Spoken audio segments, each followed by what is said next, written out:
Hello, everyone, and welcome to Footy Abroad here on your Tuesday, the 8th of April, 2025. We have got a show for you all tonight, don't we? Don't we? We do. Yeah, I think we do. I don't know what it's going to be, but it's going to be a show. Buckle in. Get the popcorn out. Buckle in. It's hot. It was hot in the waiting room before we went live. And it's, I think we're going to have a lot to get off our respective chests. But as we always do, we'll introduce one by one. Winners at the top, losers at the bottom. Jake from Sage TV. Hello, mate. Hey, guys. Thanks for having me back for another week. It's good to be here. It's very good to be here, actually. Too good to be here. It's so good to be here. We took Port to school, so I thought I'd wear the school uniform. All right. Ross took Ken Hinkley to the cleaners, and we took down Port Adelaide for the first time in 5 years, boys. That is why we're making a big deal. Not because we beat Port. It's because we got over a bogey team. We got the monkey off the back, got the wine, got the sunnies, got the tie, and we got 3 wins out of 4. So we're doing all right. And who locked you guys in last week? This guy. You did. I think Terry did the week the Geelong game as well. Yes, so we've actually had a good track record. So Pom, we're relying on you this week, mate. You got to be the good luck charm. No prash. Yes. To be fair, you did say after the Geelong game that you weren't going to get too excited and it would only mean something if you went to Adelaide and beat Port. So yeah, exactly. And I stuck to that promise. I didn't want to make a big deal out of the Richmond game either, even though that was a nice performance, but to go and do what we did and the manner that we did it. If you guys watched the game, and particularly that first half, we're playing a consistent brand of football now. The last 3 weeks, you could say we've played the exact same way every week, and it's pretty exciting. Second highest scoring team in the comp, blooding a lot of youngsters and doing it all without our captain on the weekend when Port had Butters back. That's, not a bad effort. So we can't be doing too much more, really. Consider all things considering. So pretty stoked to be in the 8 at the moment. See how long it lasts, but we'll enjoy it right now. fuck, must be nice. You think I'm enjoying it too much, do you, Terry? No, as in you enjoy however you enjoy. You deserve to enjoy it. Fuck.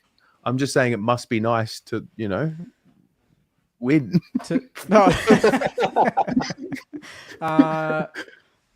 It's just a different type of win. I haven't seen this type of win in a long time, to go away and to beat Port. And they were under pressure too, and their fans are always going to get out and about and pump them up. Horn Francis was doing everything to try and win them the game, basically. They tried to get physical. If you guys watched it, they tried to intimidate us and get in our face, and we really tried to we gave it back, which was the most pleasing thing. A lot of Naz, Garcia, Windy got fired up, and yeah, we gave it back physically, but also on the scoreboard, which is, at the end of the day, that's what counts most. So, yeah, massive win for us. So, Giants this week, another test. Love to see it. Swoop Luke, hey mate. Good evening. Good evening, guys. Yeah, a good God. Winning on a Thursday sets up your entire 3-4 day weekend. It was it was good. Always good beating the Blues. And look, I said on Footy Abroad last week that I was kind of wary that you guys would come out. I kind of had a feeling that you'd be not on top, but thereabouts at halftime, and you guys were. And Josh Dacos said it best. He said that they knew that they could break them, and break them. We did in that third quarter. The weather was a bit how's it going, but made for a really, really scrappy game. Wasn't a pretty game, but yeah, it was good. It was good to look. I'm going to say it, but it was good to put a nail into the Blues' coffin for the season. Yeah. Unfortunately, I love you guys, but no, I get it. I don't love the Blues, but yeah, it was good. Pommy, how'd you go, mate? Yeah, it was good, wasn't it? I mean, look, the only enjoyment I had this weekend was seeing Windhager wear Conor Rosé like a cheap-made suit. That was pretty good. Let's be honest. Yeah, it's tough. Look, no offence to Swoop, but I can't stand losing to Collingwood at the best of times. But that was, pants. I think the hardest part for me last week was Swoop taking the piss and lying to me, saying he was scared of the freaking Blues. My God. I wasn't lying. I wasn't lying. You're lying right now. Honestly. Do you know what I mean? I can go with my team letting me down, but when my own mates are lying to me, I mean, that was the final nail in my coffin. God damn. Is that why I tried calling you that day and it was blocked? It's like, oh, this person must have changed their number. Haven't fully recovered from watching Adam Chera just walk after Josh Dacos in the fourth quarter. I haven't quite recovered from that. I keep waking up in the morning screaming, "Just run! Run!" That's all right. I'm taking it well. You what? You only signed Chera on for another 5 years, so it's not too bad. Yeah, mate. What's 5 years when you've had a lifetime of disappointment? It's not much. Yeah, I obviously very sad, very pissed off about what happened. So Friday morning, so fan camps Thursday night went for about just over 2.5 hours. Got to bed, woke up really early. I went down the road and I went into the sauna. So I'm in the traditional sauna, right? So it's like 95 degrees in there. And there was another guy in the sauna with me. He walks in and like super nice guy. But you got to think about me. I've just woken up. I've wanted to make sure that I've done the sauna, ice bath before I do my review because I want to make sure that I'm not too over emotional. So I'm not really up for the yap. This guy wanted to like talk. Oh, so what do you do? And like, you can't tell someone to shut the fuck up. It's not nice. Yeah. So I had to close my eyes and just like sort of communicate that way that I wasn't in the mood to talk.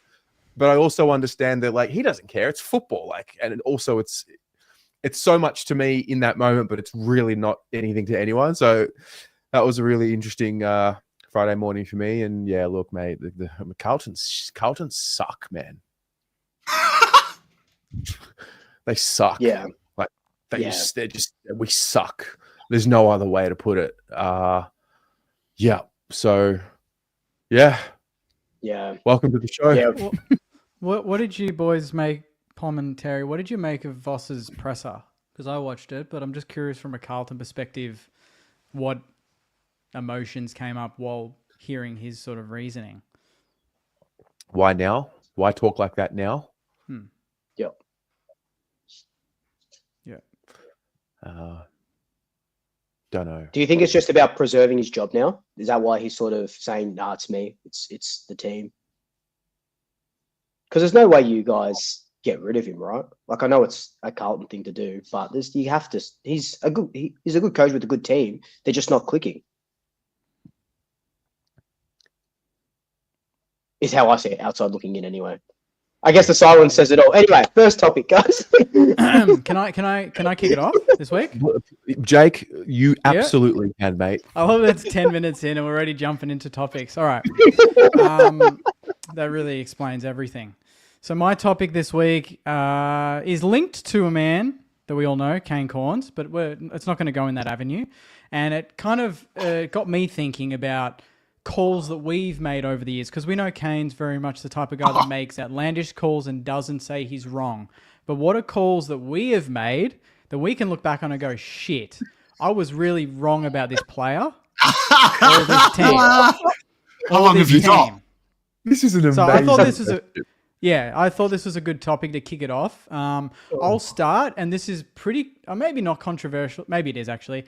I thought at the end of 2023, when the Lions lost the flag, I thought Chris Fagan wasn't good enough as a coach to take the Lions to a premiership. I thought he was going to be the prelim grand final loss, the Ross Lyon type, where he wouldn't quite get there. and that they needed someone else. So he built the nucleus, he built the team, but you needed a more tough senior type of guy to take him to the promised land. Maybe like Carlton now, I don't know, but that was my take. I didn't think Fagan would be a premiership coach ever. So I got that one massively wrong. He's one of the best coaches, and he might go back-to-back this year. So I'll put my hand up and say I got that one big time, very wrong.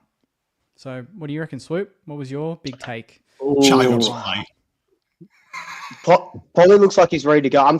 Let me still think of one, because I know I've said a few, but I know the Carlton boys have definitely got about a dozen to talk about. So.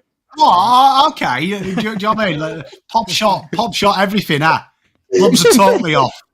That's what you want. Come on, Pom. Fuck, I've got a list. We could do a 6-hour segment on stupid shit Pom's got wrong. I'll go with the most famous one because we're Saints themed tonight. I stood there in a suit and a pre-written speech and looked you all in the camera and told you Liam Stocker is the next Luke Hodge. I was next to him. I was standing next to him. There you are.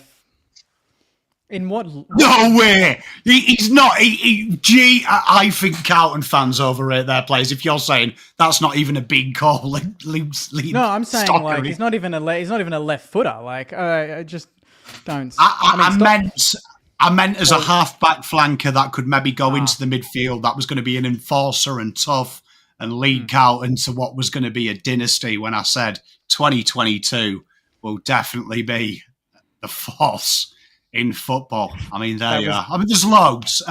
Josh Honey's the next Tom Papley. Don't worry about missing out on that. We've got a Papley clone. Don't worry about Port Adelaide. Peter Adams isn't a real ruckman. And I think he proceeded to have 30, 45 hit-outs and kick 4 goals. Mate, the list is long. I think this is a great topic. We all say a lot of things right, but we all say a lot of things wrong. So acknowledging it now, get rid of that bad juju and put it to the audience. Terry? I wish it was that because I take the piss out of it every day. Honestly, where could I start?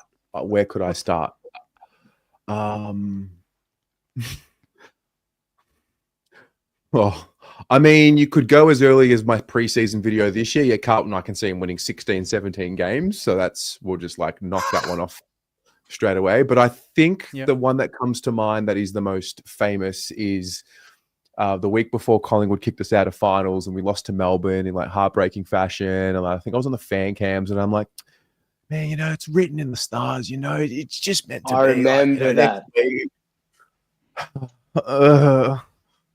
So there's that. In terms of players or things like that, I don't really remember too many that have gone horrifically wrong. I mean, maybe whatever, but I think that one, written in the stars, that's probably the famous one, I would say. What are any in the comments? What have people said they've gotten wrong? Yeah, but you guys in the chat having a laugh at us. But what about your wrongness, guys? Come on. I've said a lot of just stupid shit over the 6 years that I've done Swoop, and I can't really put a finger on something that I got super wrong. But I remember pre-Swoop, and just as a Collingwood fan, I remember back in 2012 when we signed Quinton Lynch. I thought this guy's going to take us to the fucking promised land. This guy is going to be that big forward that's going to stay in that forward line, old Lynchy with the glove, and he's going to kick 60, 70 goals in a season. Mind you, I think he came to us when he was 31 or something. So, but I thought we were out of sorts with our forwards, trialing with Jesse White and Dawsey and stuff like that. And I thought, here we go. Quinton Lynch, big guy, West Coast. We've seen him do it. He's done it time and time again. He's going to have the delivery. And I 100%, I think he only played 15 games for the Pies or something. And I don't even think he kicked 20 goals just in general when he played for the Pies. But that was one that I definitely got wrong. But in regards to Swoop, I don't know, man. I've just said I can't think of one thing off the top of my head, but know that I've said so much fucking dumb shit. I guess the main one, kind of like Terry's one when he said in preseason, I was adamant at the start of last season that I even think I put $100 and something on Pies going back to back. Like it was a certainty. I read into, I think it was Cam Mooney came out and said, I've got connections at the club, and they're saying that they've never seen a team bounce back into preseason from a premiership as well as Collingwood did. Players were training like a week after the premiership. So I thought, here we go. This is like, take it to the bank. I pretty much literally took it to the bank, and fell for that hook, line, and sinker. Fair enough. I mean, if you're going to drink the Kool-Aid, it's going to be the Premiership Kool-Aid. Yeah, not a bad one to drink. Not bad. That's one that I definitely didn't even make fucking finals. I think the funniest thing about that interaction of that was the year before in 2022. So the start of 2023, Geelong just came off their premiership, and I remember they went 0-3, and I remember tweeting, it's pretty funny seeing a premier go 0-3, after a premiership. It's pretty pathetic or whatever I said.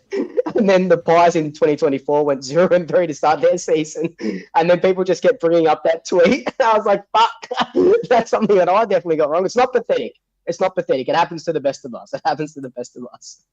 Yep. Bins. Yeah. Some mild ones from chat. I'm proud of you, chat. You're good. Yep. Well done, chat. Well done being, vulnerable with us. How good was Chera when you got him? I can't even remember pre-Carlton Chera now. How good was he? Like, was he top 10 mids? It was like a potential. Potential to be.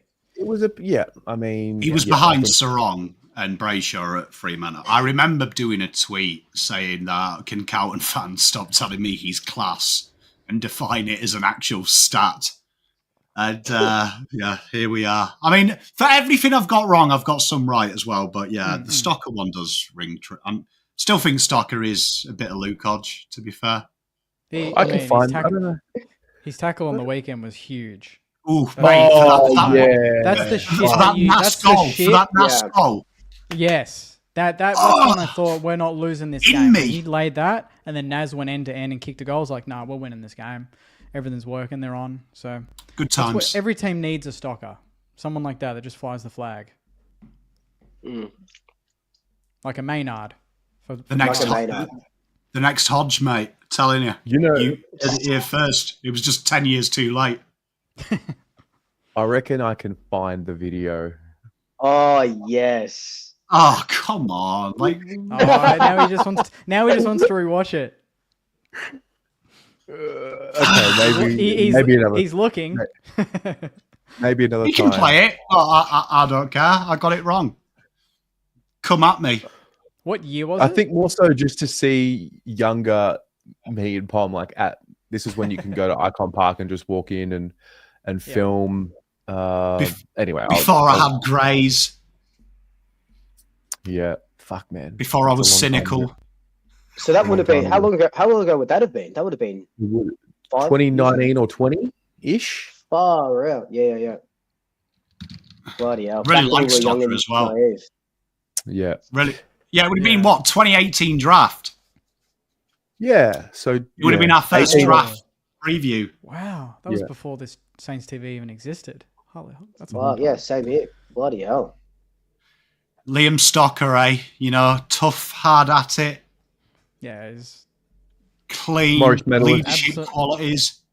Love him. The flag reigning premiers, Richmond were all over him. Thought we got ourselves a deal. Yeah, you could have used him on Thursday. He was meant to balance the force, not destroy it. I still love him. I love him. I love him as a human being. I always will. Stocker, if you're watching this, I've slated you every time we played Saints just because you're an enemy now. But I do love you. Yeah, but you'll always be one of my favourite draftees. I think he gets it. Like he would still love you and understand that. Like he has a really, he just gets it. Stocker gets it. Whatever it is about football and passion and like he doesn't take it to heart. He gets it. Anyway. Yeah. Good question. Why do we have to bring it up? I was happy then. There was so much hope. We were going to be a club. He lives with, Vinny mentioned he lives with Hugh Boxall at the moment as a mentor. Oh, mate, can you imagine them two together? Yeah. Boxall, he had like 17, well, actually, no, that was, no, Dan Butler had 14 tackles. I thought it was Boxall, but nice. Yeah, very good. Luke? Cool. So my topic is something that's been in the news recently around Noah Bolter. So we've all seen, I'm pretty sure we've all seen the footage and seen what happened with the assault. And Richmond and the AFL came out and gave him 6 weeks. Said you couldn't play for 6 weeks. And so his 6 weeks is up now, or 6 games is up now. And there's talks that they're going to bring him back. And Adam Uze was asked that by some reporters and stuff, and said, he served his football penance. But my main concern, or my main talking point, is that he still is going up. He's still going up to get to plead and whatnot. And the assault, if you watch that video, that's what we're trying to get out of, not even football, just society, just in general. And what my main sort of topic or question around this is, what are we telling young men if you can coward punch someone, because that guy was on the floor, coward punch someone, only get done for 6 weeks at your AFL club that's paying you, I don't know what it is, $250,000, whatever it is, and then you can still play before you even have a guilty or not guilty verdict. And there's still talks that he might get up to 5 years in jail. So I guess my question is sort of double-ended. One, do you think he should play because he's served that 6 weeks, and the AFL have washed their hands and said, "Yep, it's all good. He can play if that's what you want him to do."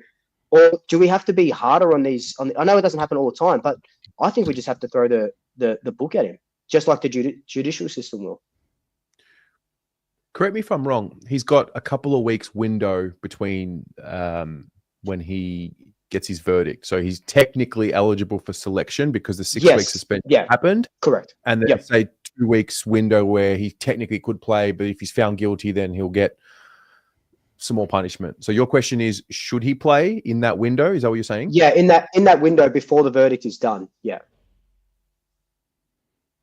I don't think. Feels kind of weird, doesn't it?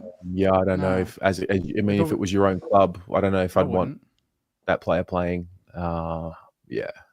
You'd want it all like dealt with first, off field, go, get that all sorted. But 6 weeks, how did they come up with that number anyway? Like, how does the AFL come up with any? How does the AFL come up with any number? Like if on-field discretion is 3 weeks with a high tackle, and then some guy punches a bloke, he gets 6. That just seems like a weird. Like they're almost too similar. Like 3 and 6. Like one guy's a coward punch, and then the other's just a sling tackle. It's like, I don't know why they kind of treating it. It feels like it's just not harsh enough to me. Yeah, he shouldn't play at all. I agree with Maz.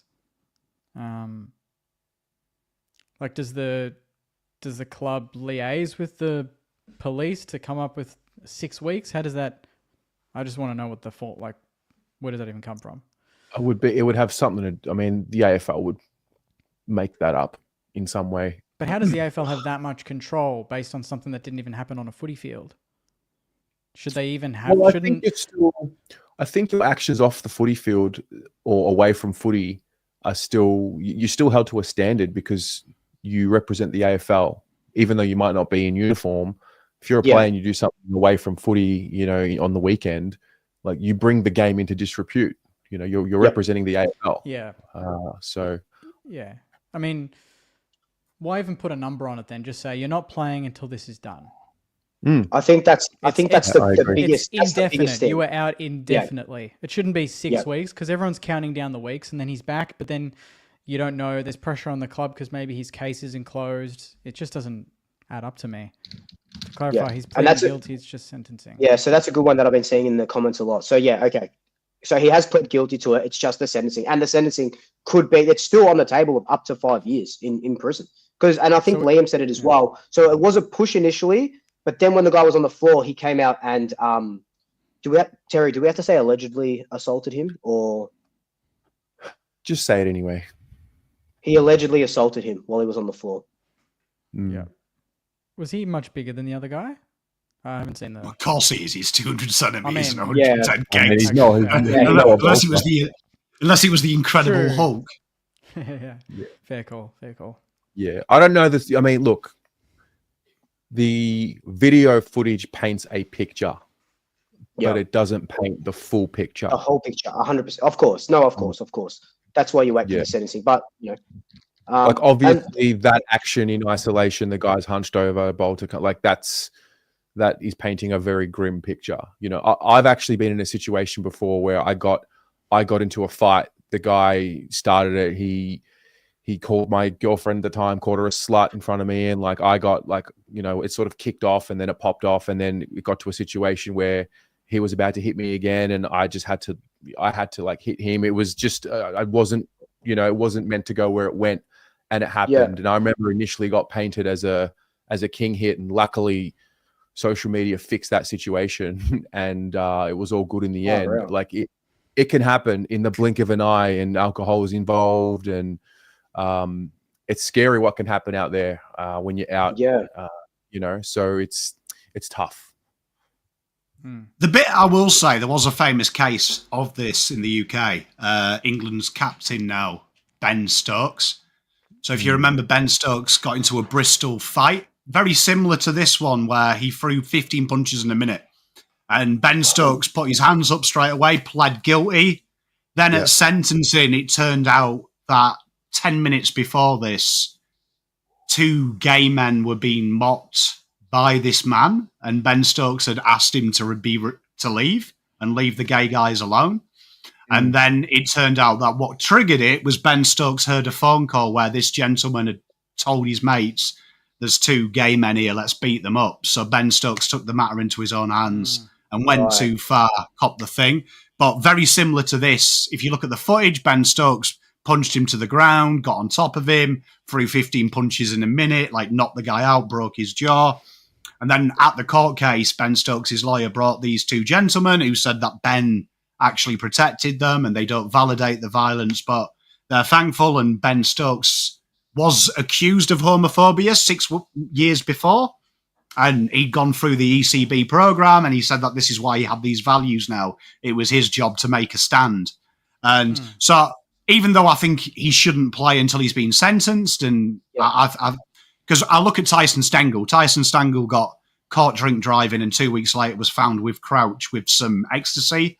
And the AFL recommended to the AFL that he would have his contract cancelled and banned from all levels of AFL football. All levels. It doesn't quite make sense. If you've been caught with a bit of gear and you're obviously needing a bit of help, the AFL will ban you.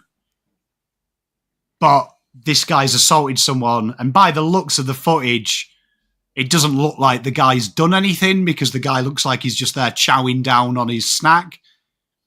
Makes it hard. So this is a fascinating one, because I would have thought, wait until you're sentenced. Like, you stood down. That's once we've got the outcome, then we will look at a punishment. I think the 6-week ban shouldn't be a ban. It should be a blanket rule. If you're arrested, you're suspended, and then the punishment comes after the sentencing. So if it's 100 hours community service, it'll be something ridiculous, won't it? 200 hours community service, a fine. Richmond will probably get involved and give him a little bit of coin as well to not go mental. Then the 6 games should be after that. Like, it feels a bit stupid that we're saying, okay, you can king hit someone, that's great. Before, exactly, That's the biggest thing that I want to see sort of bring up. If it should have just been wait until sentencing, not just 6 weeks, and then you got this weird window, like you said, Terry, of like, he can play for 2 weeks, but then he gets sentenced again. It's like they're trying to have their cake and eat it as well. I don't know if there was maybe an adjournment in the sentencing, and maybe they thought the 6 weeks would cover when he would be sentenced, and then like there's a number of things. There's a number of reasons why it could, why we have this little window here. So it's interesting. It's always interesting when. I mean, this has happened off field, but there has been a couple of situations on the field. I think Lee Matthews hit someone in the 80s potentially, and he was actually charged with assault. I mean, that might be another whole question and topic in its own thing. Like, when does the line get drawn between assault and, within the realms of a football game? I think the game right now we don't really have to worry about that anymore because we don't have that style of footy happening. So yeah, it's interesting though. Yeah, and I guess one of the famous examples, or infamous examples, is someone mentioned it rudely in the comments. But anyway, it was Jordan De Goey when all that stuff happened in New York. The club didn't say, okay, 8 weeks, and then you go. The club stood him down. You couldn't train with the club. You couldn't do anything, not even be associated with the club until everything panned out and everything went to court and all cases were heard and all that sort of stuff, or whatever it may have been. But the club just blanketed until we know exactly what happened. And that's why it was a little bit different with Bolter. They gave him 6 weeks, and I think it just needs to be sentencing or court case, done. Fair. But it's definitely something that we have to bring up if we're talking about mental health, and we're all advocates for being better people and stuff like that. And what example does it sort of set? But yeah. Love it. Pommy, you want to go? All right, let's do it. Right, so you've got something special for this, so let's get it going. Okay.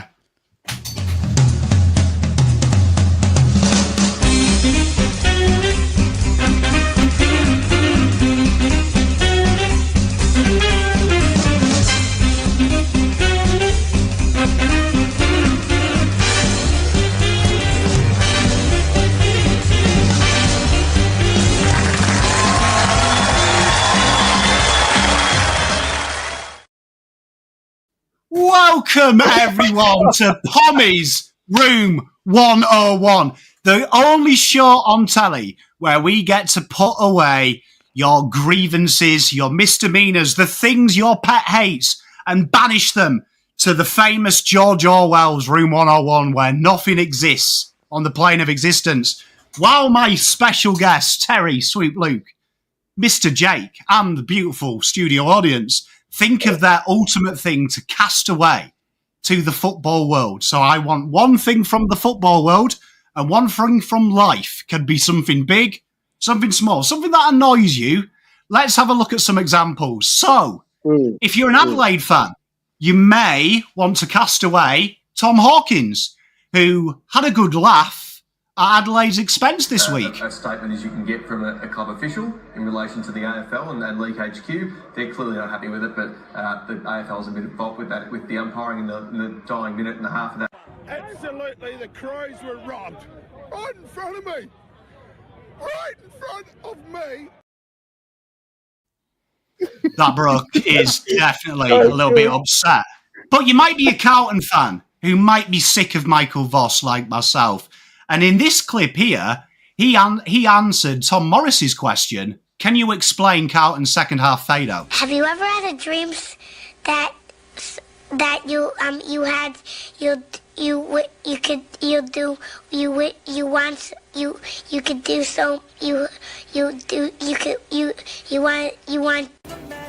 What the fuck are you talking about?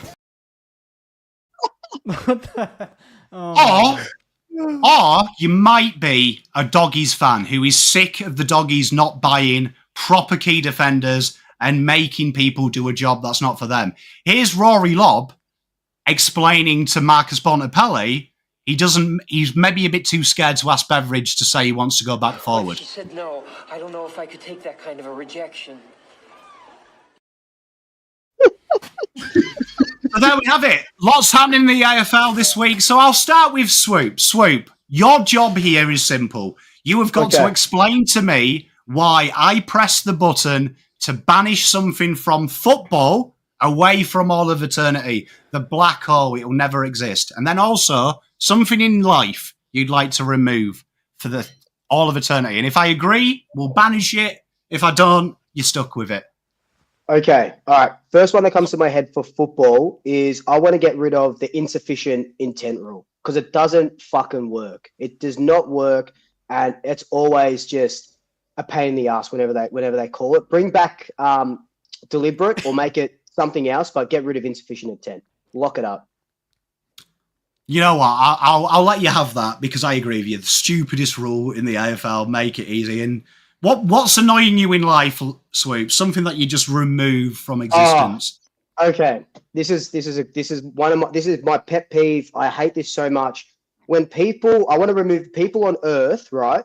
That do their groceries in a trolley and don't fucking put it back into the trolley bay. I don't want to have to get out of my car when I'm trying to park and move the fucking trolley because you were too lazy. There's a special place in hell for you. Fuck off. Get out of here. Get out of this existence. Yeah, I'm going to give you that. Grinds my gears. Honestly, them people they're just not humans. Let's be honest. Yeah. No. It's 10 meters away. Just put it back. God damn it. Put it back. I love it. Oh my God. I genuinely feel that anger. No, it genuinely makes me up. It genuinely makes me upset. Like, and I go out of my way to put the trolleys back, and these lazy bastards can't do it themselves. Imagine what they're getting away with at home. Like, I don't know, not putting dishes away. Their parents don't love them. I don't know, man. Just put the trolleys back. Fuck. Mate, I love it.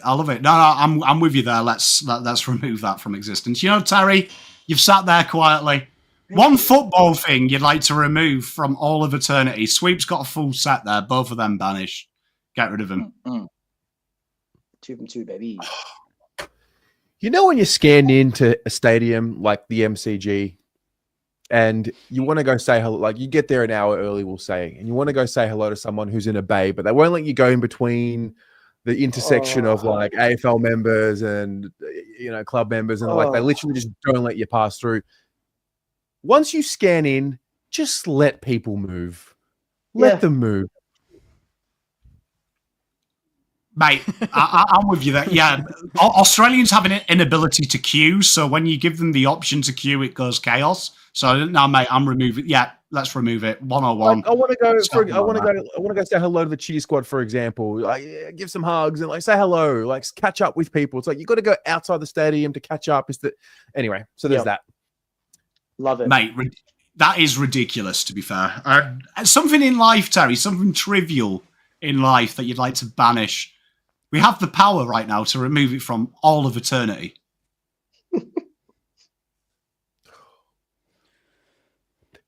Imagine people stopped fucking having a loser mentality and took full ownership of their behaviors.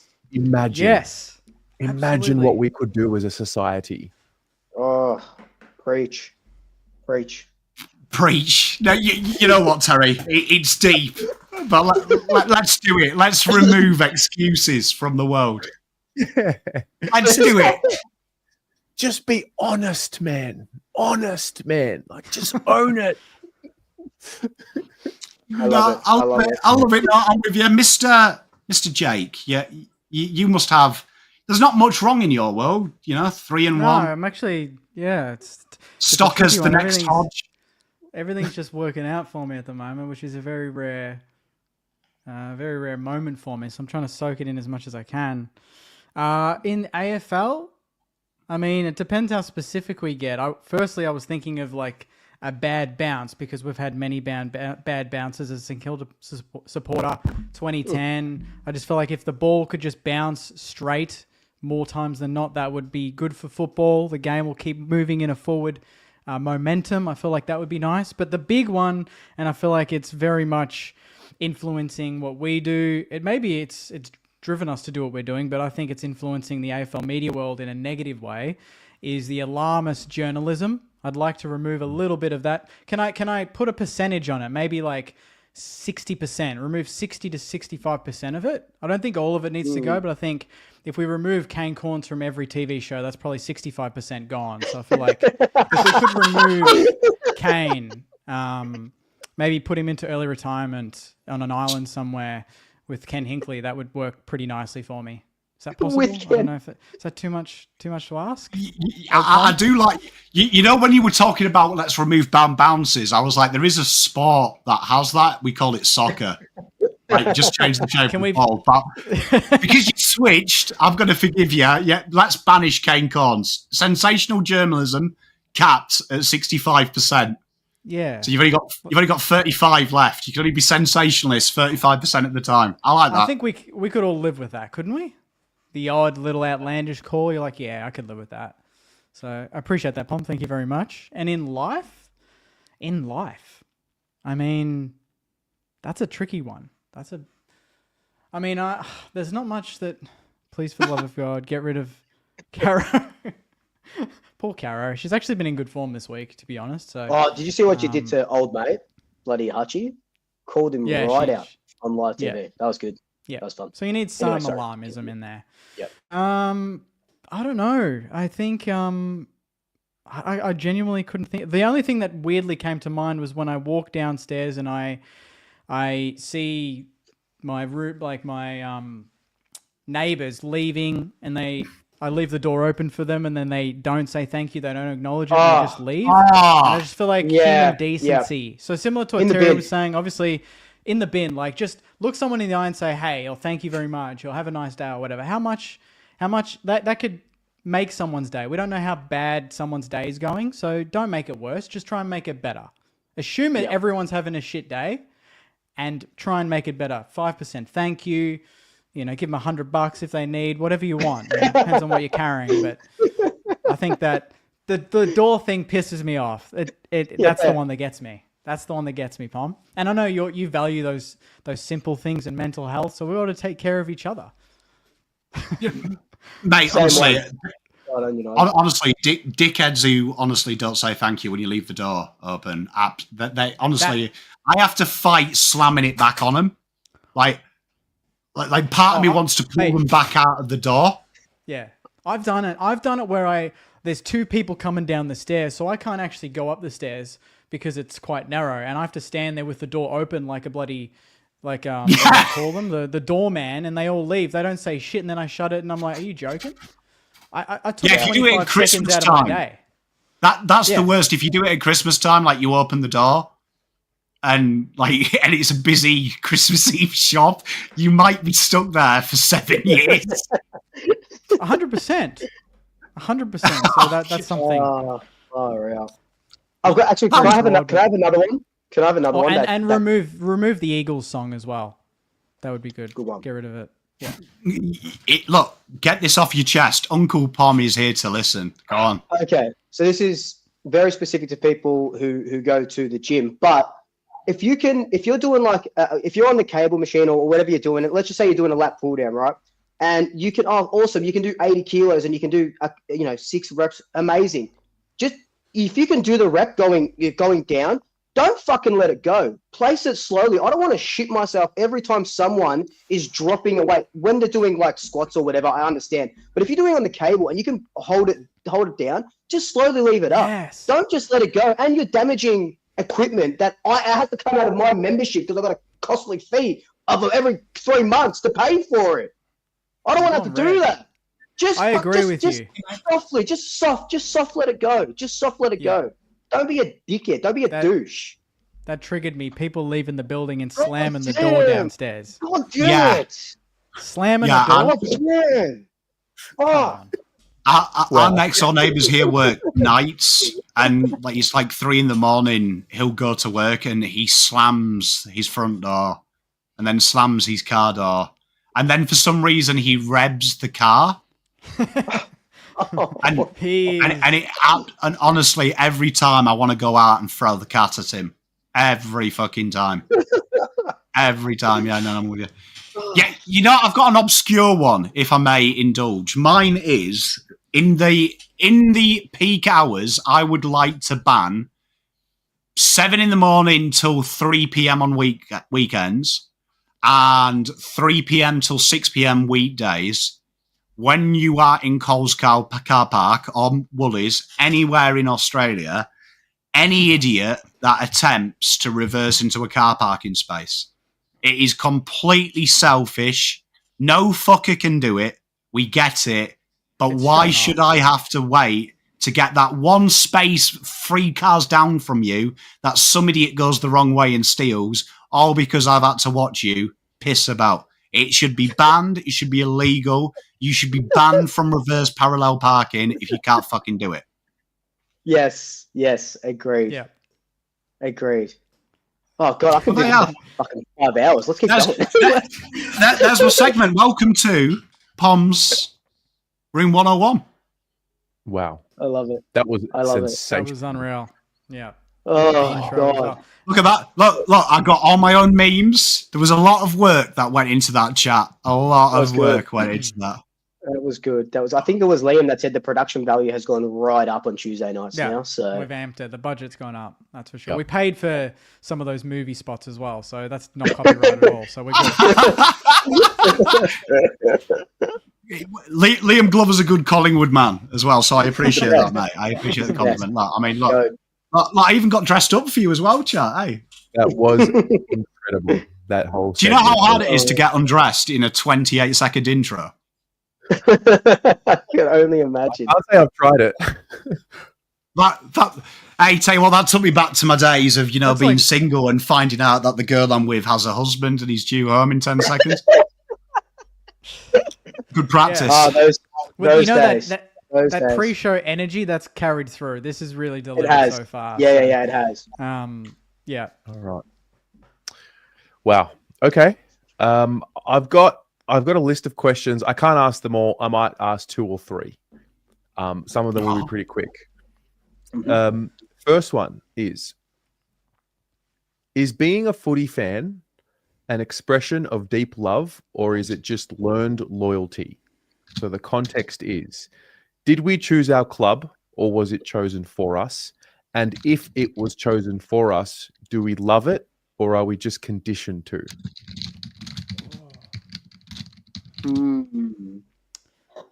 Yeah, that's a really good question. 'Cause It's an interesting point because I think I've mentioned on the show before, but Thank you, even Bernard. from a St Kilda perspective, I think I've mentioned that every sport that I go for, it could be a sheer coincidence, or maybe it's something about those teams or people that draws me to it. But I always go for the underdog in a way. Like, I mean, Arsenal's an exception, but I mean, even then, 20 years they haven't won a title. I guess they're kind of an underdog at the moment. Andy Roddick in tennis was the only tennis player I really enjoyed watching, and he always lost to Federer in the final, always against the odds. You know, that was the same. And then St Kilda is the other one. Even Ricardo in the F1, kind of, you know. So maybe I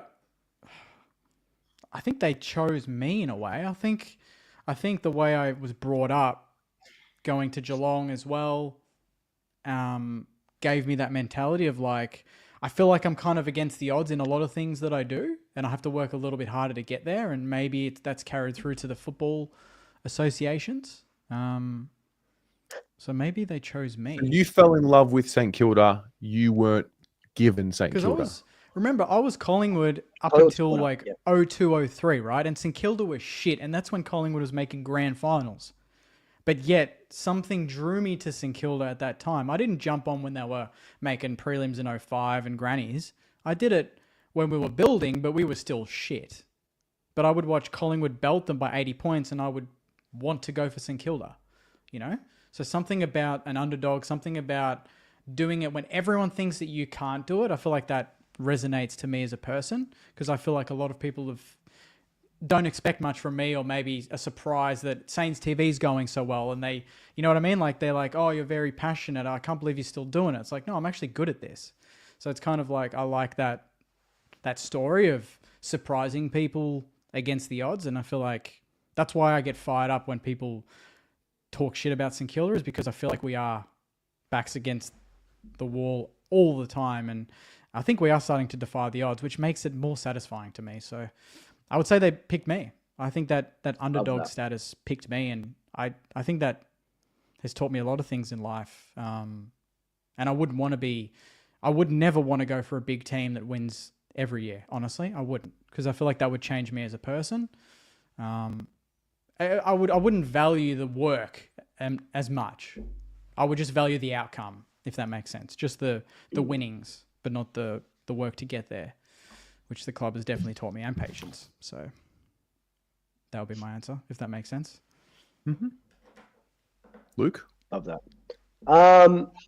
Yeah, I think so. My immediate family, like mum and dad and stuff, weren't, and I've said this multiple times, they weren't football fans or anything. So I didn't have a club force on me.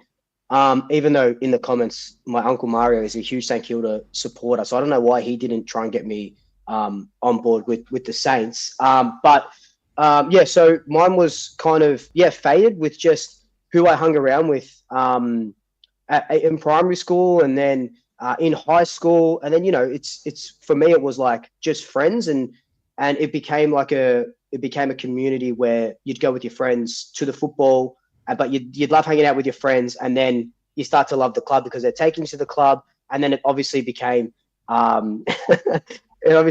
something. Thanks, Uncle. It obviously became something bigger than just friends, and so yeah, I kind of I guess it was fated to be where I am right now, and I do believe that I do believe a lot in fate and the universe willing something into existence. And I wouldn't be doing what I do now if I wasn't a Collingwood supporter. If I was following anyone else, I don't think I'd be doing what I'm doing. I'd just be, just going to games and sort of enjoying it that way. But I think it was fated to be a Collingwood supporter, mainly because my parents and cousins and stuff didn't follow football at all. Wow. Well, Pommy, your story is fascinating because you were a fully formed adult who came to the country, and you were handed Carlton. So, like, what is it for you? Is this just learned loyalty, or is Well, you know what? Luke said something that really hit a nerve there, like really touched a wound. I remember, I was adopted as a kid by my grandparents. So I always consider supporting your sports team true love. And what I mean by that is I remember, without boring you, I was 11 years old, and I used to bully this kid at the end of the road, right? And I used to call it hoe tax. And he was a proper nerdy kid. And it was a stupid thing to do. But for that term, I bullied him and stole his lunch money, right? And as luck would have it, one day, my granddad talked to his dad, and he worked out it was me. And my granddad went fucking mental. And he told me this life lesson that I was never going outside, no electronics for the entire summer holiday. I would pay this kid my entire allowance that I've made, give every cent back. And he told me that if he ever heard I picked on someone smaller than me or got into a fight with someone smaller than me, he would give me a good old fucking levering, and you'd be out of the house. And I remember crying to my nan, going, he's a fucking meanie. I hate him. How can he be this horrible? I've said I'm sorry. And my nan said something that's always stuck with me as a man, which was, for all your flaws of your granddad, I come from a generation where when something's broke, I just repair it. Like the cups, like the quilts. If something I love isn't worth his cherishing, I don't just throw it away and get a new one. I keep it forever. And she goes, you come from a generation that you go down to the shops and it's so cheap you can just replace something that works incredibly well. And she was like, if I can teach you anything, no matter how much Grandad upsets you, he loves you very dearly, like I love you. Accept who he is and realise that relationship is worth clinging on to, good through bad. And I've always looked at that with Man United. And that was probably the first time I ever fell in love was Man United. And now as a 40-year-old man, my wife, we've had many ups and downs. She's like Man United. Some days she pisses me off. Some days I want to get rid of her. In the heat of the moment, I do. And I'm sure she does me. But when I wake up in the morning, I am so thankful to wake up to my wife every morning. I feel the most blessed, like I do with United. So, and then I remember one day I got really upset. I was 13 years old now. And I'd gone to father-son camp, and my granddad at this stage was 88. And for the first time ever, he couldn't play. He couldn't come because he had a problem with his hip. And I was so upset that he couldn't play. And I wasn't upset that he was old. I was just upset that he couldn't be there for me. and we could share a memory. And I remember him saying, son, when you go to school today with all the other dads, remember something. Any dickhead could be a dad. All it takes is 5 minutes of fun with a woman. But know this, I chose you to be my son. And not many men and women get the opportunity to choose their child. So no, my love for you is 10 times what their parents feel, because I have no obligation or nothing forced on. And that's how Carlton is for me. I didn't have to choose them. I didn't want to choose them. But it's the same love I feel for Man United, even though it's not something that I've got any allegiance to. But I chose that. Out of all 18 teams, I chose it. So whether they win or lose, I can get angry at it like my kids, like my granddad did me. I can get happy with it like they did. But at the end of the day, I chose that. And through the loyalty and the bond of forcing to choose it and wanting to choose it means that it'll never die. So I'll never give up on Carlton like my granddad never gave up on me and my grandma didn't. And so them two loves, I understand it from both sides. One of obligation and being forced to support Man United by my pop. And then Carlton, the one that I chose as a man to make my very own and keep it in my heart. So I think Luke's spot on. You sometimes find a bit of synergy and fate in life. Love that. That was incredible. Thank you. Wow. Okay. Yeah, I think it's a learned loyalty.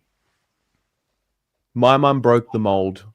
My grandfather was Essendon. My uncle was Collingwood. She hated them both as teams, and she wanted to just rebel. I think I get that gene from my mum, and so she chose Carlton because it was cooler. It was just better at the time. It was the times when it was all popping. But if she was a Collingwood supporter and I had gone to that Collingwood game and felt that energy the way I felt the energy in that Carlton game that I went to, which I haven't really forgotten about, then I would have been a Collingwood supporter, no matter which team it was. So Carlton was an escape for me from the fear of being in the household, because the household was very toxic. It was just no good. It wasn't a safe place to be when I was like 4 or 5 years old. So Carlton became the safe space. Going to the game was a safe space. So it served a purpose for me for a long time. And I guess I was always thankful for it. But I think now that I'm a fully grown adult, I've realized it's just a learned loyalty. Because I don't know if the club loves the fans. I don't know if the club can love the fans back the way the fans love the club. I don't think it can. I think there's too many people for it to show actual love to, personally, or maybe it can, and then there's that whole conversation about it just being a corporate entity sort of wrapped in nostalgia. So yeah, I think it's a learned loyalty, personally. Yeah, I love that. So, and that follows me on to my next question. So strip it back. What would your life look like without footy? No club, no game, no content.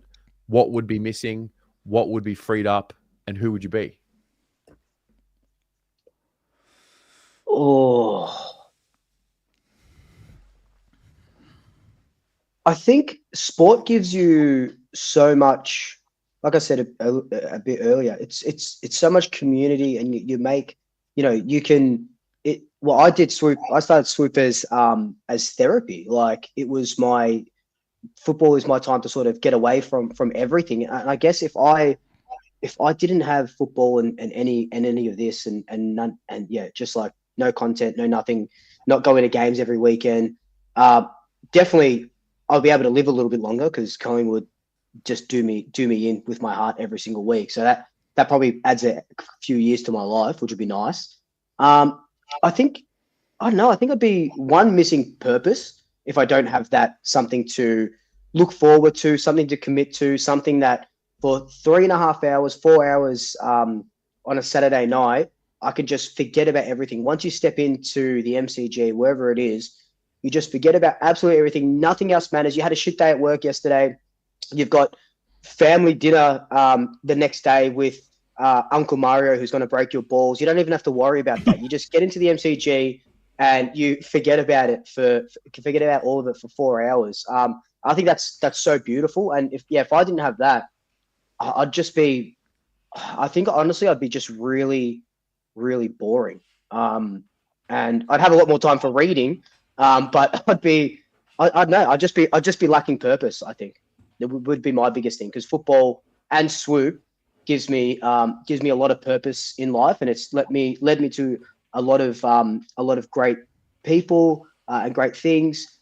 So I think that would be the biggest. It'll be a big missing puzzle piece in my life, would be the purpose.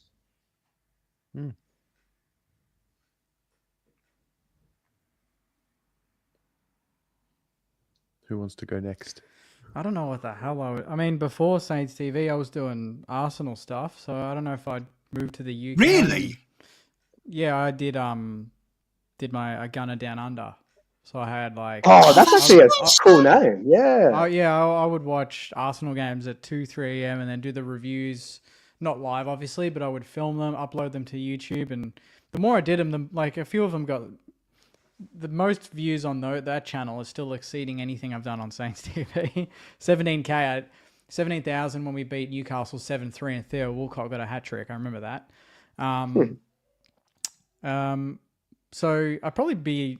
Yeah, maybe I would have moved to the UK and done some work with AFTV, because that was on the cards, like speaking to Robbie and that sort of thing. Like, I feel like I would have done something that I need to watch something and then break it down. I really like doing that. Like if it's a movie, like you can't watch a movie and then just walk away. If you're watching it with me, I'm always like, oh, did you notice that scene, or did you pick up on that and that feeling that it gave? I kind of deep dive into these things, so I feel like cameras would be involved. I would be trying to do short films. I would try to do I would try and do something, because I feel like that's been an interest of mine since I was a kid, because I filmed a lot of like little mini movies at home and this and that with the cousins, and edit them and show them to the fam. And like even the other week I told you I did like some random music crap. It's like I would create something.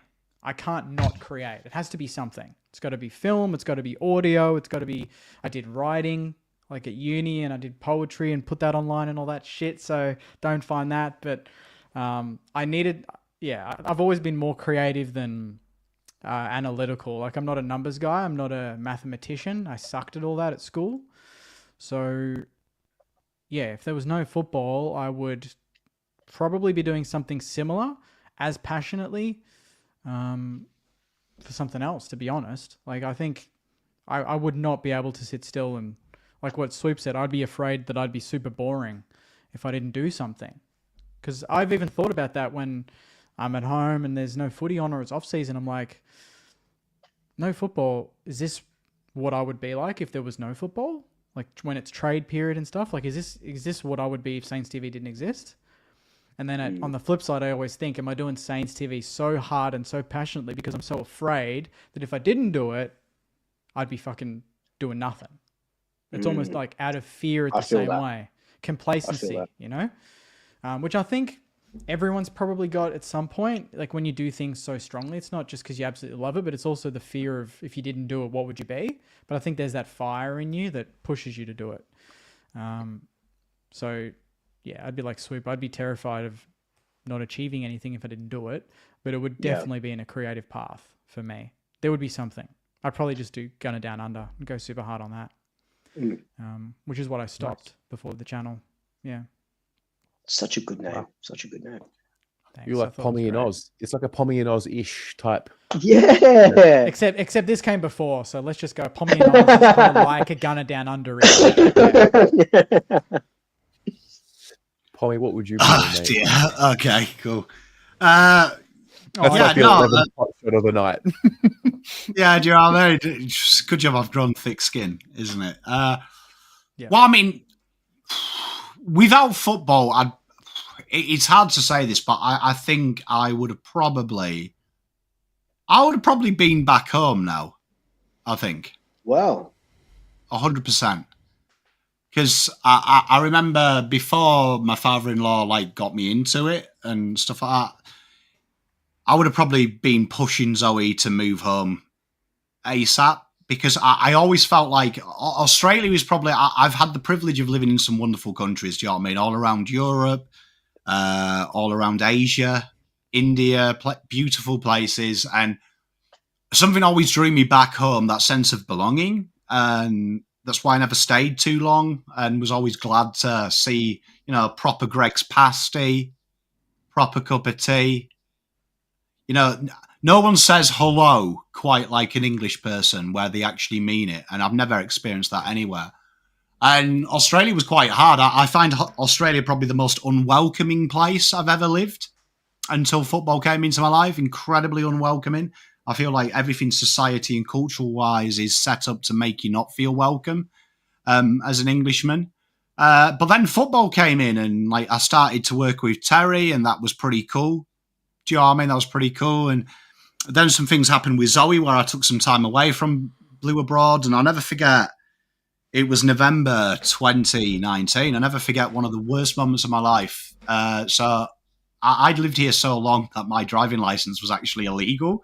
I used to drive on my English license. I'd never gone to Vic Roads to do it, and you only get 6 months. And I happened to drive to work that day, and there was so much going on at home. Zoe had just come back home after what she'd gone through. I'd had 3 months of living with the kids and looking after them pretty much solo, and it was the weirdest expression. I can't describe it, but as I was driving and I was about 100 meters away from work, everything became amplified, real loud noise, and it felt like I was looking through myself from behind. And I pulled the car up, and I never forget, I just burst into tears, proper erupted. I can't tell you why I was sad. I never forget, there was this real fat guy walking a dog, and he came over to me and he was like, "Are you all right, mate?" And out of instinct, I just put my arms around him and just started crying, right? And long story short, I went to work and they sent me up to the hospital, and I'd had an anxiety attack, and they said to me that everything you'd been through the last 2 years, you've bottled up. I'd gone through my brother dying, Zoe getting ill, all that thing. They said it had just come out. You've ignored it for so long. So then when COVID happened, it was Terry started doing all these things, like talking about Carlton.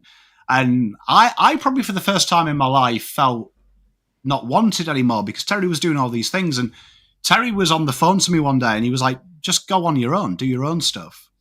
And I don't want to say pommyinoz stops Uncle Pom lose his mind. But quite often there has been times where some real bad things have happened. And I remember during COVID, times was really hard. My father-in-law got ill. He was in and out of hospital. Some things happened to the kids, and it was tough. And there was some days where I just switch on the camera, and the best thing ever was being able to talk to you guys and girls for 20 minutes. Because for that 20 minutes, nothing was real anymore. I was pommyinoz. I had to be funny. I had to tell jokes. I had to find a way to make myself pretend everything was okay. And I used to dread shutting the camera off because I was like, I had to experience what I was going through. So genuinely, I think the channel was giving me an outlet, not as a way to escape or fill a void, but I think the channel was giving me something to fill time, to be productive, to focus on something that isn't being a dad, that isn't being a husband, that isn't being Daniel. It's something beautiful that I can focus my energy on. That's bigger than me. That's bigger than this. And yeah, I probably rambled then and just talked nonsense. But yeah, it means something more to me than just a channel. That's why I get angry when I see people do stupid shit for views and stuff. Because to me, it probably has delivered me from a very dark place. As a former drug addict, I fear in 2020, would I have stayed clean? Would I have gone back to the method I always know when I'm struggling? Or did I find something that could free me? And yeah, I think it probably made me a better human, a better husband, a better dad, and a better person ultimately, because I had something to channel my insecurities. And I feel quite confident now. Do you know what I mean? I can be a dickhead in front of you and watch you make memes on me. Do you know what I mean? Not get upset. Hey, yeah. I'm a ticking time bomb though, chat. Just so you know, ticking time bomb. Wow. That was beautiful. Wow. Fucking hell, Terry. Is this like some kind of fucking psychology session? So I fucking just break down, dickhead. I have my ways. I think I would be building community in some way, shape, or form for something else. It would be basketball. I think I'd be doing some sort of YouTube channel for basketball. Carlton and basketball are my two loves as a child. I love the game of basketball, like the intricacies of basketball. I could analyze a game of basketball way better than I could analyze a game of footy, like for sure. Really?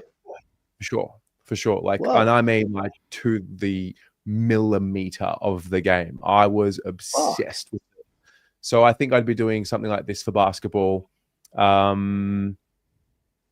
Or I'd be building some sort of a community in the legal space. I don't know if you guys know, I started building this blog called Laptop Lawyer many, many years ago. It was I was working for a firm. I wanted to get a pay rise. My boss said, well, you need to be bringing in more money to the business so you can get more of a cut, which like fair enough. So I started this blog called, it was like a Facebook page called Laptop Lawyer. And I would essentially, before AI came out, I would take all the legal jargon under a range of different topics, whether it was like sentencing or drink driving or divorce or whatever. And I would summarize it into like normal language for like the everyday person to understand, as a means to build an audience. And then, so I would give that out for free. And then whenever someone actually needed paid legal work, that would, in theory, come to me and I would be able to bring in more clients. And that got shut down by my boss because he just didn't understand what was happening with the digital age. So from that point on, I knew I was always meant to work for myself and do it my way. So I would be doing something with law or something with basketball, but I'd be building some sort of community somewhere. Sure. It wasn't for Oh, really? I remember vintage Terry. I do. I remember your hype sports interviews. Yeah. I remember listening to you as a podcast. Yeah. It's come a long way, man. Fuck. There's so much content. You know what? We talk about relationships. I remember, right, if you ever want a life lesson from an old man, I remember, so Terry came across my desk and met a mutual friend of ours called Dane. Right, me and Dane used to talk religiously about football, like I do now. That used to be our DMs. We used to talk all the time, and he used to show me podcasts because he was quite into the podcast space. I wasn't a big fan of the podcast space. Do you know what I mean? Like, I've never really liked Arsenal fan TV unless I'm watching it to take the piss out of Arsenal losing. And I never forget, he came across this thing and there was this dude who looked like a pretty boy. He lived in Jerusalem and he was chatting bare shit on the podcast. And I listened to it a few times and I never forget, it's horrible to say, but we used to nickname him Jew Abroad because we were like, he's definitely Jewish. Right? And then I used to comment because I actually listened to it and I was like, you know what I like about Terry is he isn't like these other Australians who are way too emotional, telling me how they feel about life. I didn't care. I wanted to talk about the football and how the football made them feel. And I started commenting and then I never forget the Port Adelaide game. Do you remember you were in China and you were like, hey, Pommy, would you like to do the preview review of the game? And you might remember it, some of you OGs, I had a shitty jumper in the background that was falling down. Oh, dear, what a fucking idiot. But yeah, there it is. But I'll tell you what, Terry's like a little brother to me. So like it grew up from me going, who the hell is this guy? Where I've shared some of my deepest, darkest desires, fears with Terry. He's helped me through a lot of things and I hope I've helped him through some things. And like, honestly, you don't often hear these words from a man, but I can't love someone more than I love Terry. I love him like a brother, man. Like, literally love him like a brother. Oh, well, what's going on here? No, but legit, man. Like you think about that, like two guys, and honestly, my mates in England all the time take the piss because they're like, who's the fucking pretty boy? What's this? He's not one of us, bro. And like, I speak to them and go, Terry is one of us, man. Like, he's one of us. Like, he thinks like us just because he looks like a lawyer. He looks like he's got his head up the arse. He hasn't. Right? He hasn't. He's one of us. But, like, that was their impression. My boys back home were like, why are you fucking hanging around with this guy, man? Like, do you know what I mean? Like, but it's genuine. Sometimes get out of your own insecurity. Get out of your own stereotype. Sometimes the person out there is what you need in your life, and it's probably because you've got a preordained judgment of what they are. So, there you are. There's my 10 pence. Thanks, bro. That's very nice. Yeah, Love you too. He does look like a lawyer, wooden spoon data. Honestly, the Terry's doesn't surprise me very often. There's two, like, honestly, I knew he was a lawyer. That didn't surprise me. It was when he told me he wasn't Jewish. We'd worked together like 3 years when you told me that you weren't Jewish. Absolutely blew me away. A non-Jew that lived in Israel who's Greek with the Persian Iranian surname. I'm probably a spy somewhere else in another life. I'll never forget having that beer with you, and I just asked you like about like saying, well, obviously you're Jewish, and you were like, what made you think that? And I'm like, what? Yeah. Like what? Anyways, Surely not. Lads, that was fantastic. We need to move on though. Wow, that was very powerful stuff. Yeah, very, very powerful stuff. Do we dare go into lock of the week again? We've got Gather Round coming up. Wait, are any of you going to Gather Round? Nah. I'm there. I'm driving up on Thursday. So I really want to go. I'd go, but it's sold out, which is bullshit. Yeah, I'd go to any game. Honestly, I reckon I'd love to go. I'd love to go Adelaide Geelong. That'd be a good game. Anyone sort me out tickets, I'll drive up to Adelaide Geelong. Let's do it. How did we go for locks of the week? I can't believe I went against the rule. Never pick Carlton lock of the week. Just don't stop doing it. It's Terry's fault. Luke? My lock of the week is Carlton, actually, against West Coast. Oh, come on. No, it's not. No, it's not. It's not. My lock of the week, I had it picked in my head. Was before. mine North? Couldn't have been. Oh, my lock of the week. Okay, this is going to sound really fucking stupid, but my lock of the week is going to be Melbourne over Essendon. Ooh. Yep. 0-4. I'm still not feeling. I said this all of last season as well, that I'm still not feeling Essendon, and I still am not feeling Essendon. So my lock of the week would be Melbourne to bounce back. I don't think it's going to be pretty. I think it's at Adelaide Oval, right? It must be. It is. Yeah. Saturday night. Yeah. So my lock of the week will be. I don't know if I'm going to that game. I'm going to 4 or 5, but it'll be Melbourne over Essendon. I'm going to 4 or 5, just casually at 4 or 5. Oh, it's just like they got like a 3-game pass thing that you can just buy. So it's gonna be good. And the prize game. So they've made it like Wet and Wild. Yeah. I'll be wet and wild. Let me tell you, it's gonna be good. You're not talking about the football anymore, are you? No, not at all right. Jake, help us steady the ship, mate. What do we got going on? What's your lock of the week? Ooh, Port over the Hawks. Final game Gather Round. Port over the Hawks. I reckon they've gone 4-0. They're due, and Port at home. Yeah, we beat them, but they were all right. They were okay. Oh, I can see them beating the Hawks. So I think back to reality. Hawkballs, it's gotten a good run. Everyone's loving them. They're winning every week. Everyone's posting reels. No Will Day now. He's out for 4 months. I think that's going to take a hit in the midfield, and Port are going to get up. So I'll go Port. Wow. Yeah. Can we double up on locks of the week? Can we like piggyback? Yeah, of course. Yeah. I was thinking Port. Pommy, do you have one? Yeah. Yeah. Okay. What have you got? So I'm 2 out of 3 going with unfavourites, and we're going to be 3 out of 4 with this one. Barassa Park, Sunday, April the 13th. Richmond do the unthinkable, and they beat Fremantle. Oh, Jesus. Because Fremantle and GWS are holding hands at the minute as the biggest frauds in AFL football. Damn, you think the Giants are frauds?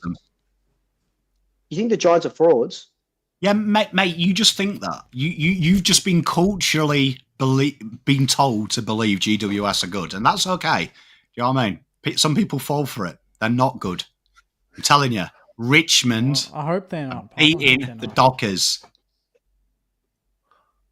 Yeah, Okay. I mean, yeah. Look, I could have gone Saints will beat GWS. Everyone knows that. It's not exciting. Richmond are going to expose the Dockers this weekend. Yeah, that's a good one. Yeah, I still everyone got crazy when the Dockers beat the Dogs, who were missing a bunch of players at home. Like it was a big deal. So yeah, I agree. I don't think the Dockers are traveling as well as They've got Mongrel. They've got Mongrel, mate. They've got Mongrel. Tell you. I'm gonna go back to what works when I go lock of the week. My Saints will beat the Giants this weekend. When I see baby. When I see Liam's Stocker attitude and Going I to see school that group Sunday connected, arvo.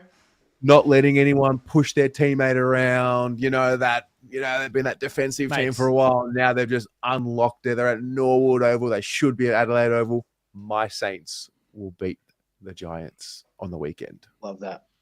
Jake, I'm actually going to that game with Sammy. We'll be watching together. Beautiful. Yeah, nice. My boy. Yeah, cheer good. hard for us. I will. While you're there. Question. What happens if West Coast beat Carlton? Oh, not happening. It's not happening. Oh. Nah. It's not gonna happen. I let you lie last week. Lies make baby Jesus cry. I ain't making a baby cry. You're struggling, but you're not that. You're not. There's no struggle. No struggle. Carlton by 10 goals. It's totally fine. West Coast Eagles, all due respect, borderline if they're a fucking football team at the minute. Honestly. If we were talking the next week against North, is it North? Yeah. Nah, Then- we'll beat them as well. Behave. Carlton But batter I'm just saying North aren't as Eagles. bad as Behave. North are not West Coast. They're better. Look, you've won 3 pretty little games out of 4. We've given you kudos. You're wearing a fucking What's this tie. got You're to still do off a with me? player. What's this got to do with me? Just calm it. We're not very good at the minute, 0-4. But in 3 weeks' time, we will be 4-2, and everything's all gravy, baby. It's all right. Blues are back. Blues are beating them by 10 goals. It's crazy. It's crazy to think that in a fortnight, when you beat West Coast and the Kangaroos, your last 4 victories will have been against West Coast and the Kangaroos. Yeah. Okay. Do you know what I mean? All right, cool. Aren't you guys looking forward to it? Stop spitting facts, Luke. Luke, come on. Hey, aren't you looking forward to when we win a couple of games and we get that false hope up again? Like, and then they get shut down. Oh, And- just yeah. to see Dan Gorringe's TikToks. Woo! Look, I've slated them for 4 weeks, right? I've chastised them. Their little baby Pom being forced at summer holiday to sit in his room with nothing but paper and a fucking pen, right? I'm letting them out now for the next 2 weeks. I am fully behind them until they do something to piss me off. So I'm going to believe they beat them by 10 goals. They'll go and play Clarko ball and turn that into mid ball. And then we play Geelong. And that's when it really matters. So they've got 2 weeks, 2 training games, kick ass. So I can come on this show and I can wear a tie I stole from a player and sunglasses from the server. We beat some good teams. Now. We've beaten 2 prelim finalists. Yeah, so just take it easy. All right. Okay, we were a game. Yeah, but mate, when I came on the show after being, when I came on the show after we were a game off the grand final, I didn't wear servo sunglasses, did I? Do you know what I mean? Yeah, So, because you expect it. You think all good things come to you for no reason. Saints fans, we go through shit. okay. We've got to deal with it. We've got to cop it, all right? We cop it every bloody day, even when we're good, yeah? So let us enjoy it. Sit in your corner. Let us enjoy it. I'm not saying you can't, but let me enjoy it. Blues are back, baby. Win and then say you're back. Blues are back, baby. It's already happened. Look, we can't possibly lose to it. Clip that. Can't possibly lose to the Eagles. If we do, I'm not asking for a board spill. I'm going to save the AFL 200 million. We'll fuck off to Tassie. That's how you fix it. Get them out of my sight, out of mind. We'll play in Tasmania, the Carlton Mania Blues or whatever you want to call us. Tas Carlton. I don't care anymore. Calmania. That sounds good, actually. I'm keeping it. Calmania sounds pretty good. Yeah. Wrote that down. You know what I mean? I'll be the mascot instead of that stupid bear or whatever it is. All right. I've got that time stamped. okay. Well, that 126. I can't wait to come back tomorrow next week on the back of a 12-point loss. always kicking the sealer. Kicking the sealer and doing his jumper thing. Doing his jumper thing that just annoyed me so much whenever he played logo. The pause. Yeah.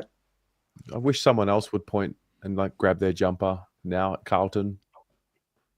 Anyway. Well, they haven't. I mean, to be fair, Terry, can you imagine if any of these dickheads in the second quarter, when they've averaged 1 goal 4 in the second half, had the audacity to kiss their badge? Like, do you know what I mean? By the way, Jake, I've absolutely changed my tune. I think Tom de Koning's leaving. Interesting. No comment. Yep. I remember when Connor Rogers took the piss out of you that you said you'd take a first rounder for TDK. We might get less, bro. Exactly. Might Connor, get less where are than ya? fucking a top Where 5 are pick. I was right. I knew. Make the should get deal him on. done. Yeah. We'll take your best big man. That's okay. Yeah. You know, if he goes to St Kilda, he'll get injured. We'll see. He's got to come to us first, mate. It's only round 4. If you go on a big run and we turn to shit, he might stay for less money. We don't know. You know, if TDK leaves, do you know who I want? Who? Darcy Cameron. Yeah. Man. Give me a proper ruckman. Do you know what I mean? He's got a proper ruckman's haircut.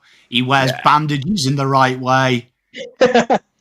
Give me a bit of the Darce dog. The Darce dog, mate. The GOAT. He's the best. And tell you what, throw in his mate Nick Dacos. He's not bad at footy, that guy. Would you? As long as you give us Sam Walsh, we'll be happy. Sam Walsh on a first rounder that they get for TDK. Would they get it done? Wait, are you saying you'd give me Darcy Cameron and Nick Dacos for Sam Walsh? I was taking the piss. I'll fucking drive him round now if you want. Just a quick question. I know we've got to wrap up, but Pom, you would probably know this. So your first rounder is going to Hawthorn, wherever it is. If TDK does leave, does your first rounder become where it would have been, even though it's Hawthorn's now, or is it the next one? Okay, so how the AFL work is, the caveat for this is it's not what some people think, and we'll get 2 seconds. It would be currently, if the ladder finished now, Carlton would get pick 3, which is Hawthorn's. We would be pick 4. If it was band 1, which at 1.7 million a year. So even if it's even though that's Hawthorn's pick, it's technically still your pick. So you get the next one. So the first round, so number 3, pick 3 would stay as Hawthorn. We get the pick after it. So Hawthorn aren't penalised at all. They still get a better pick. Then it's Carlton in next. So right, so it kind of just like evens itself out, even though you lose TDK. But anyway. And remember there is no AFL caveat so far that you have multiple picks as well. So the AFL have expressed that for years it's just 1 pick and 1 pick only. So this could be huge because we've never had a salary that high. But I think it will just be 1 pick because I think the AFL will start opening a dangerous game of we'll tell you how much a player's worth, a first and a second. I think it will just be the 1 pick as well. Yep. So pick 4 to fix a list. Can't wait to be outside the G telling Terry that this Nets player is the Nets fucking Luke Hodge. Luke Hodge. Oh, fuck. We have fun. Well, that's been great. That has been great. Lads, well done. Chat, well done. I think we covered all bases. Footy, emotions, and then back to banter. It's good ebb and flow. Good ebb and flow. Make sure you all have a good night. Good luck to every team this weekend. Surely we come here next week and everyone's won. Like, just surely for the vibes, you know? Fingers crossed. I don't wish this on you two boys because I love and respect both of your teams with all my heart, but it would be great if me and Terry could sit on the top and you two just have the L. And all I'll hear from you two will be this. It's only West Coast. Calm yourself down. Well, 100% that's what you'll call. But it would be, if you're being super picky, surely you would look at the way you're playing, not the result. Nah, I'm going to be totally honest. When Carlton win and you two lose, I'll just do this to you the entire show. Mate, we're playing the Giants. I don't give a shit, all right? It's a free hit. It's a good team. I'll cop it. But when we played Fraud Richmond, watch, mate. When we played Richmond, we belted them and played a really exciting brand. Surely you want to see that against the Eagles. I just You want don't to want to win. win 70 to. You don't want to win 70 to 40. Surely. What Bro, vibes are bro, I'll You take need to a know 1 what point comes win. Is it in that right bad? now. Is it that bad that you It's would bad, take 70 to mate. 40? It's like, Because I would mate, not. we're Jake, talking bad. Jake, I need a vibe. I can't keep You need losing. just something. Forever. Okay. Mate, I will take Matty Owi's back pocket slipping and kicking backwards for a point for Carlton to win. Wow. Okay. That's a clip swoop. That's 132. Yeah, Can you I've do got that? that 132. Got that one as It's well. okay. I've come back from the future. Carlton win by 10 goals. So my vibe will be fucking amazing next week. You always flog him anyway, and Kerno kicks 50% of his yearly score against West Coast. And let's be honest, out of the four of us, only one team's playing a real team next week, and that's Sydney and Collingwood, because GWS aren't a real fucking team. Fraud watch. Mickey Mouse Club. Like, you should be... Honestly, the margin should be 5 goals minimum. It's a loss if you don't beat them by more than 5 goals. Fraud watch. Fraud. Why? What have they done this year to dictate that? What, beating up on GWS and thinking you're amazing because Jesse Hogan can go 9 shots, 9 goals? Mate, come on. It's just champagne football. It's Harlem Globetrotter stuff. They were lucky right. Collingwood. McRae must have told them another analogy. Yeah, I mean, and they've switched off that game. Who've they beat? His jokes Fraud his watch. jokes fell flat. No, that's true. They've beaten Melbourne and the Eagles and Collingwood in round 1 that weren't ready. So you're probably right. Fraud watch. Interesting. Well, we'll see. Yeah. We'll see on Tuesday. Jake slating Kerno. I'm watching Jake slating Kerno. Jake slating Kerno. Didn't he kick 19 goals on them 2 years ago? 10 Yes, 9 or something? he did. He did, didn't he? Yeah. Yeah, you're talking about it like everyone can do it. No, I'm saying it's a lot of goals against one team. It's almost a compliment. Who else can do it? Who do you think? Who else in the league can do it apart from the Coleman medalist? Hogan for sure. The Coleman medalist. Who else? Yeah. Who else do you think can do it? I reckon Fogarty or Walker. Larky maybe on his day. Ben King now, like a Ben King now, as opposed to 2 years ago, probably. Yeah. The power forward's almost coming back into vogue in a way, isn't it? I think People so. think. I think. Yeah. We don't have one, but Jackie Higgins has got 12, so I'll take that. All right. All right, Love lads. you all. Peace out. Yep. See you guys. See ya.